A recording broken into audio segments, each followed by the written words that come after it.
Your Excellency, dear hosts of the Croatian Indian Society and of the Society, Cultural Society in Napredak, ladies and gentlemen,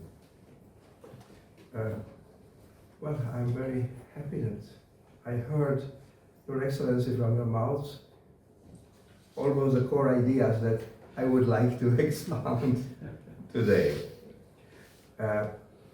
I have the task to introduce to you persons whom you know, or about whom, especially about one of them, Mohandas Karamchand Gandhi, you know certainly a lot. About the other, some of you certainly know a lot, but many of us maybe almost ignore the personality of Stjepana Radić. If we look at the 20th century, it was a century of great wars.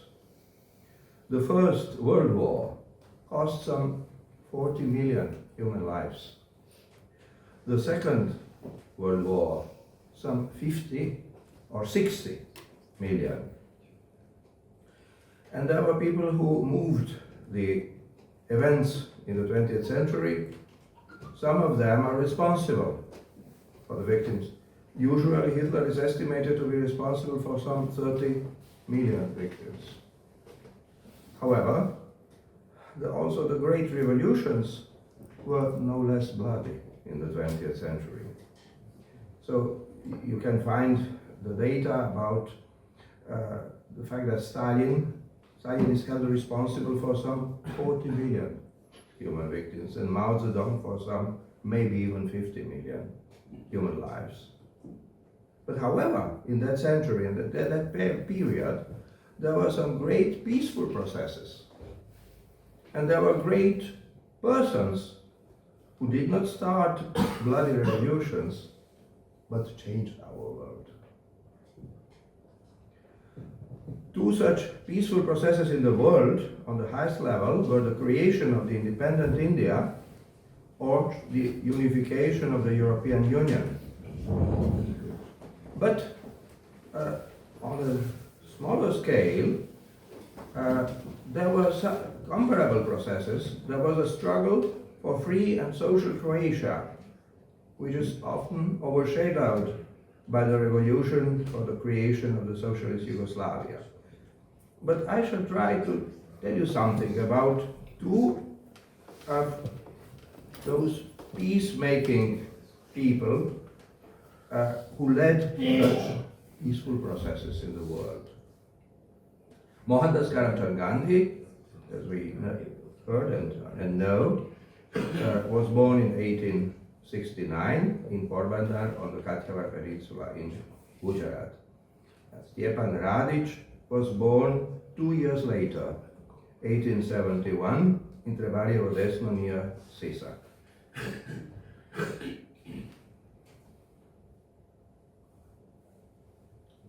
We already also heard that in 1924, Stjepan Radić, the president of the then Croatian Republican Peasant Party, published a translation of the Nobel laureate Romain Rolland's book Mahatma Gandhi, which had just been published in French that same year, and he edited it in his publishing house, for the use of the leaders of the Croatian Peasant Party as a handbook for their method of action.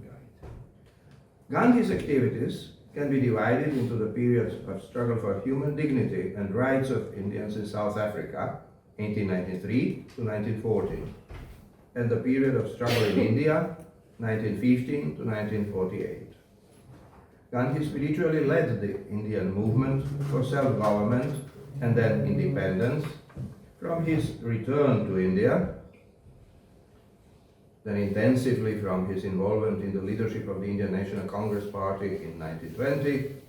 He was even president of the Congress Party, 24-35, and then formally he left politics in 1934, but when the Second World War began, Gandhi was again called back to political life. However, as he demanded Indian independence, he was once again, and many times he experienced it in his life, sent to a British prison in 1942 and remained there until 1944. On one hand, Gandhi struggled for the first autonomy, then independence of India. But on the other hand, he also struggled for social justice in Indian society, especially for the untouchables. And when he left formally politics in the 30s, he intensified his struggle for the rights of the untouchables. In all these cases, Gandhi's political moves were always non-violent. Even if they provoked violence committed by his followers, he would stop the movement to which the people would be called. But however, the effects of his calls were something unprecedented in human history. For instance, when on April 6, 1919, he called for satyagraha, resistance in truth, and proclaimed a hartal, a day of fasting and prayer, to oppose the discriminatory laws of Rowlatt. His biographer, Vincent Sheen, describes it. The results were astonishing to everybody, including Gandhi. The whole of India, with few exceptions of importance, observed the day. Nobody in the great cities went to work. The banks could not operate. The ships were neither loaded nor unloaded. Public transportation and even post office were paralyzed. The complete cessation of activity proved to everybody, including the bewildered British authorities, that a new force was abroad in the land. When in August 1931, the government's decision was confirmed that the untouchables should be on the electoral list separated from the Hindus, Gandhi announced that he would fast until death. Now, even British authorities could not ignore that, and Prime Minister MacDonald wrote to him explaining the good intentions of the British government to protect the untouchables. And Gandhi replied that he was not fasting this time against the British, but against Hindu exclusiveness. He started on September 20th and fasted for days. But he managed to get the law changed and to reach an agreement on electoral quotas with the representatives of the untouchables, Dr. Ambedkar. But the real change for which Gandhi fasted and prayed was happening outside the Pune prison, across India. Many Indians recognized the message, the reason for Gandhi's fast, better than the people in politics. At the news of Gandhi's fast and exhaustion, hundreds of Hindu temples in Benares, Calcutta, Bombay, Allahabad, Baroda, and elsewhere opened their doors to the untouchables. Benares Hindu University professors, with many Brahmins, dined publicly with many untouchable sweepers, scavengers, and cobblers. In thousands of villages, they started allowing untouchables to use their wells. And all this was unimaginable until that moment. After the Second World War, India gained independence on August 15, 1947. Recently, we celebrated the 75th year of that independence. But it was divided into India and Pakistan. Gandhi opposed this partition, but as an old man, he made still strenuous efforts to calm the unrest between Muslims and Hindus, especially on the borders between the future states, which are being crossed by some 15 million refugees from one side to the other. And there, with his departure to troubled regions and his ineffable reputation, he performed miracles of reconciliation in the midst of those terrible times. Stjepan Radić came from a peasant family in Trevaljevo Desno, in Sisak, Croatia. Because of his poor eyesight, after finishing elementary school with the best marks, his parents did not think of sending him to secondary school. But due to his strong desire, his older brother Antun helped him attend high school in Zagreb by sharing his mother's scholarship with him. Stjepan fed himself sometimes in a soup kitchen, sometimes in an orphanage, and sometimes by giving lessons, because he was an excellent pupil. But already in the 6th grade in school, in 1889, he protested against the Viceroy and Edervary, who worked on Hungarizing Croatia, and ended up in prison for the first time, earlier than Gandhi. Stjepan Radić enrolled in law studies in Zagreb in 1891, a little later than Gandhi in London in 1888. He delivered his first political speech in 1893, in the same year as Gandhi in South Africa. At the celebration of the 300th anniversary of the Sisak victory over the Turks, he publicly demonstrated again against the Viceroy Edervary and earned now 4 months in prison. But in prison, he learned Czech language, and then continued his law studies in Prague in 1894. He met there many prominent Czechs, as well as his future wife, Maria Dvorak, the niece of the famous composer Antonín Dvorak. But he also came there in trouble because of his political activity, and he was expelled from the Austrian part of the monarchy.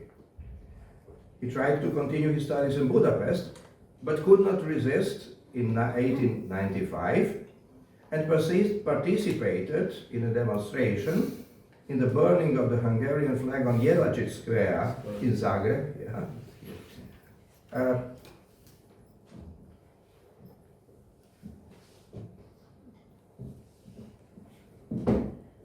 During the visit of the Emperor, Franz Josef I, because Croats wanted to show that they are discriminated against under the Edervary's government. And then, of course, he was sentenced to 6 months in prison, and now he was banned from studying throughout the monarchy. However, in prison, he used his time again. This time he learned French.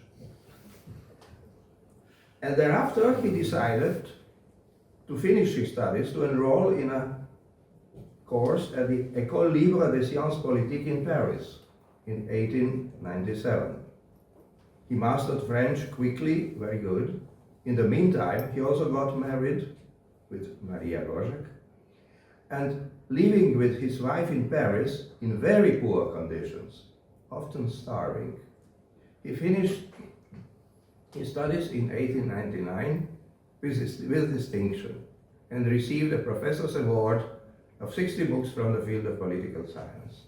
And he returned to Croatia in 1900. He joined political life in 1902, first as a secretary of Parliamentary Club of the United Opposition, and then in 1904, together with his brother Antun and their associates, he founded the Croatian People's Peasant Party. This party achieved still during the times of the Austria-Hungary that the first representatives of peasants took place in the Croatian parliament for the first time in history. After the First World War, in the kingdom of Serbs, Croats and Slovenes, the party, Croatian Peasants' Party, gradually became the strongest Croatian party and the second strongest in the entire kingdom. The period of Radic's activity in the kingdom of Serbs, Croats and Slovenes already coincides with the period of Gandhi's activity in India.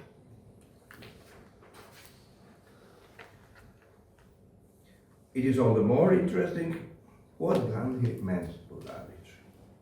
In his short foreword to Roland's biography of Gandhi, which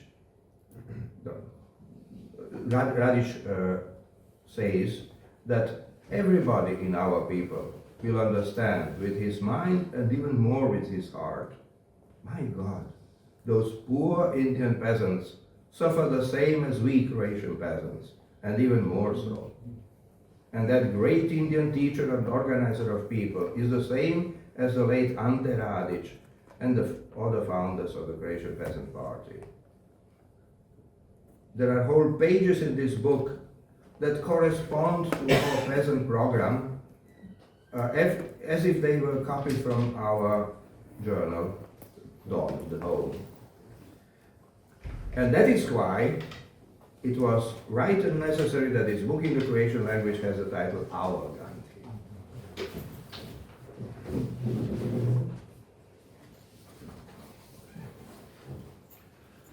In his fight against the Belgrade centralism and militarism, as he defines it, for the social and national liberation of Croatia and Croatian peasantry, Stjepana Radić used only non-violent means.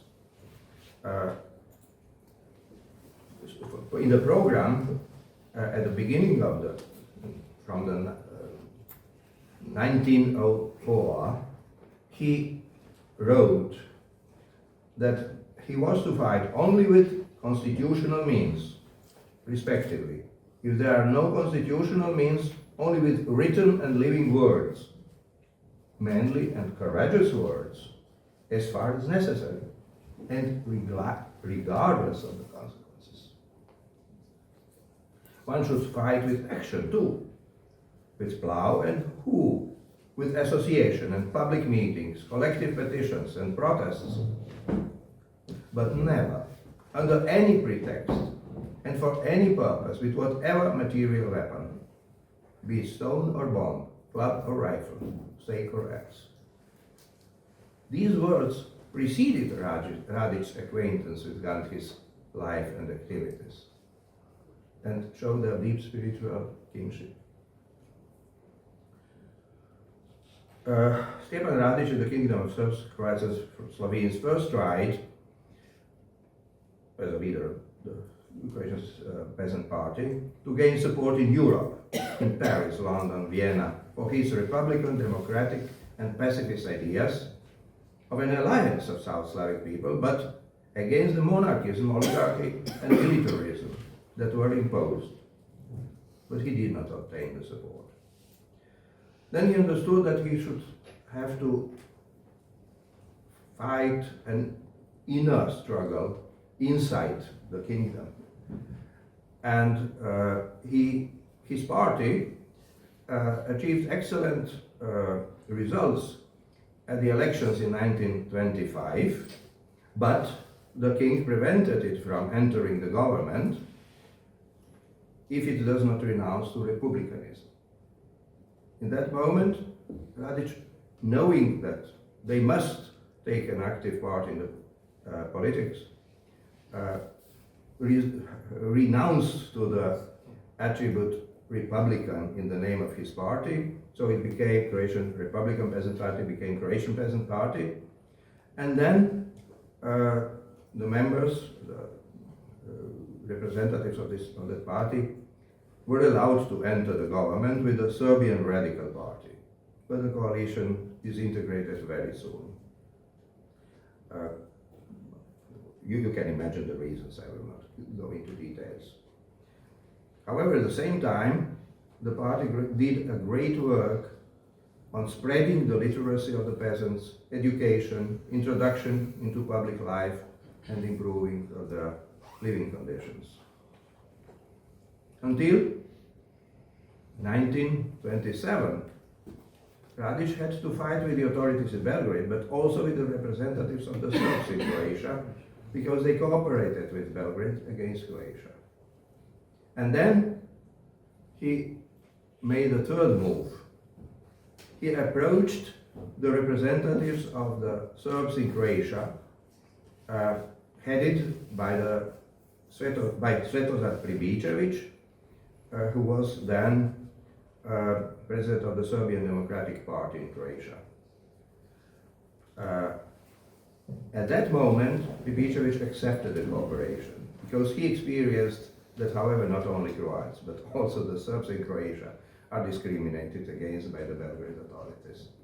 So now, there was no more conflict between Croats and Serbs. It was a conflict of Croats and Croatian Serbs against the Belgrade centralists. It's changed the whole situation. In a way, you could say the Belgrade regime lost the chess party, but it reacted drastically. So on June 20th, 1928, a representative of the Serbian Radical Party, People's Radical Party, and head of the organization of the Serbian Chetniks, Unisha Radić, in the middle of the assembly in Belgrade, pulled out a gun and started firing bullets and killed the Croatian Peasant Party leaders, Basariček and Pavle Radić, wounded two others who survived, and wounded Stjepan Radić so that he died 2 months later on the 8th, 1928 at 8 hours.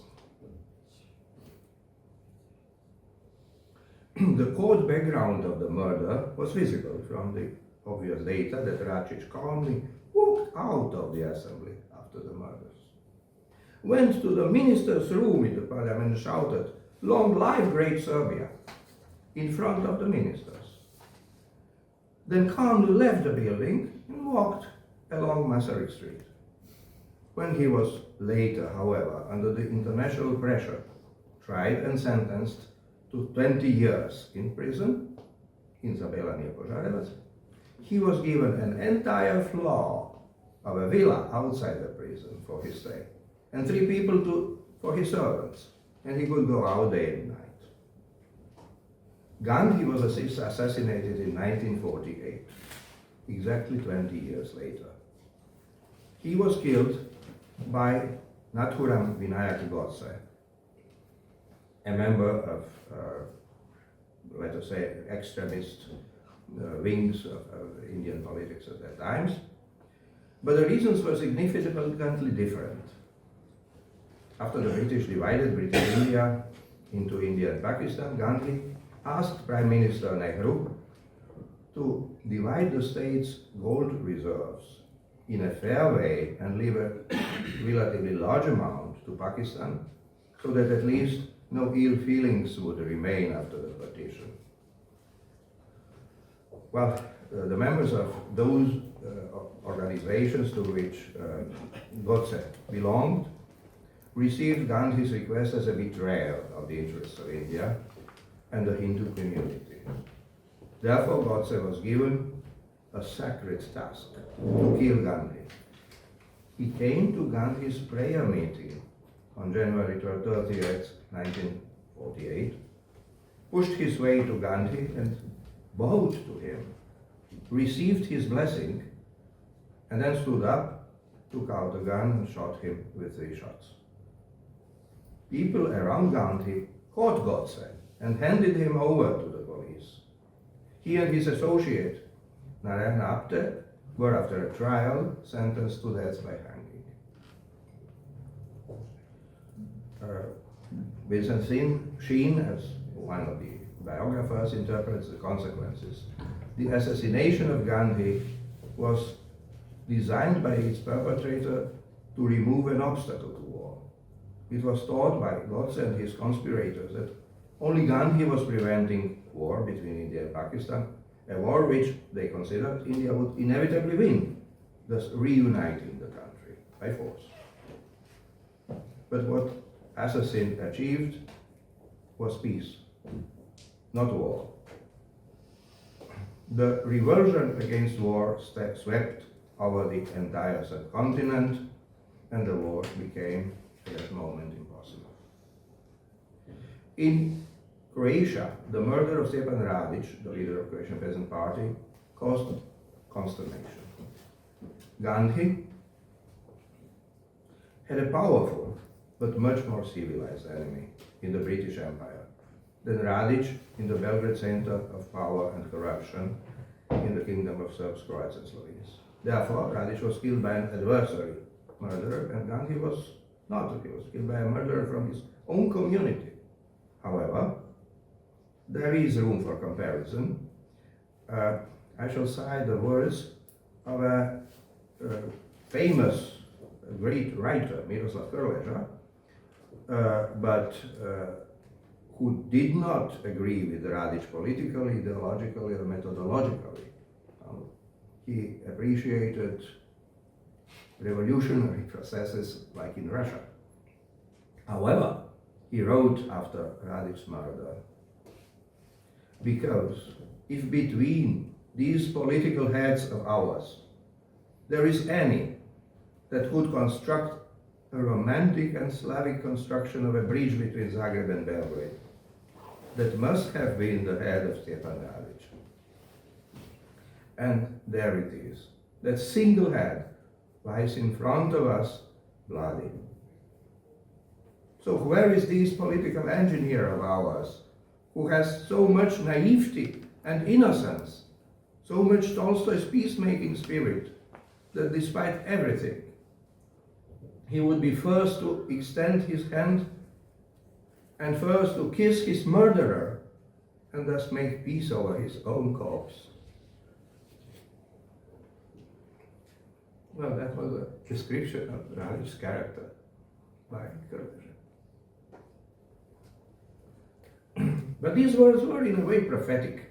Radic's successor, Vlatko Maček, reached an agreement with the Prime Minister Dragiša Cvetković through non-violent means, through persistent negotiations, 10 years later, in 1939, on the creation of an autonomous Croatia, Banovina Hrvatska, with its own viceroy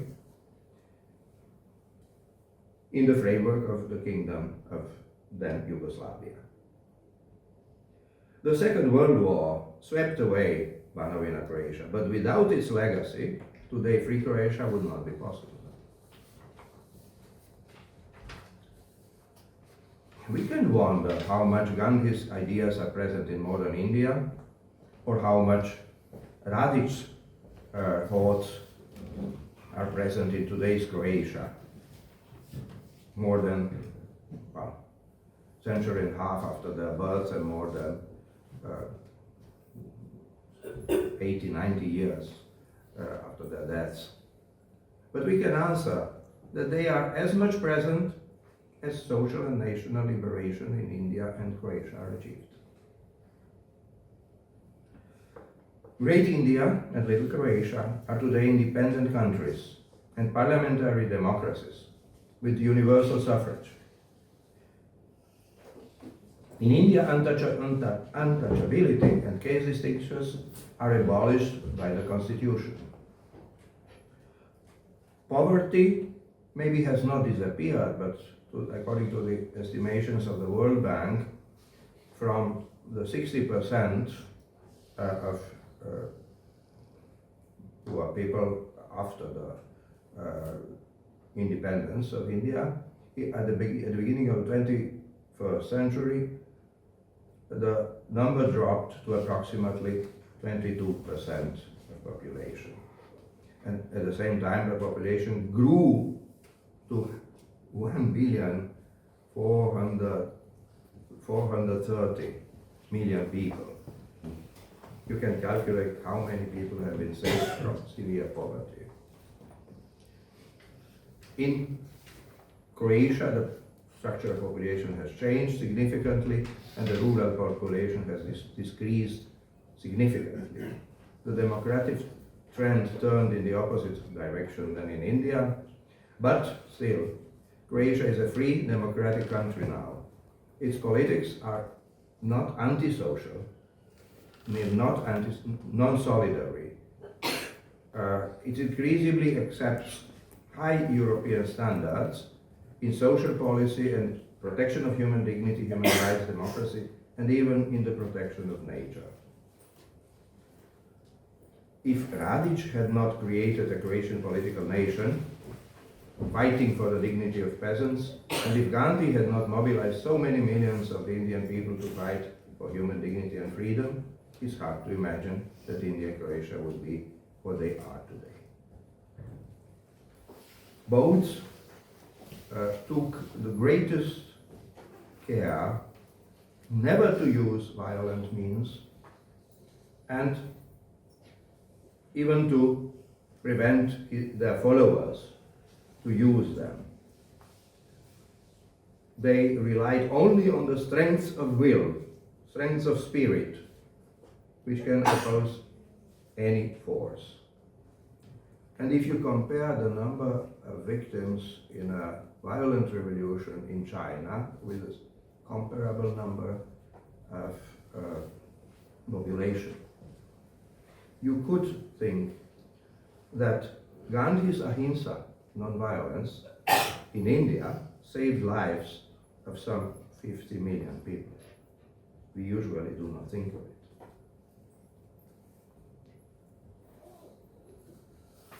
Stjepan Radić, in his article, Reconciler, Teacher and Savior of India, Mahatma Gandhi, from 1927, describes the faith that he shares with Gandhi and that gives such a strength of spirit as follows. He says, because the very concept of faith contains unlimited humanity, full of unlimited love for one's neighbor and unlimited compassion for all living beings. And that is the strength of spirit which can oppose any force when it serves the common good. And this is the true root of freedom. Those who discover it in themselves can change the world, and others can later decide whether they will reject or continue their great work.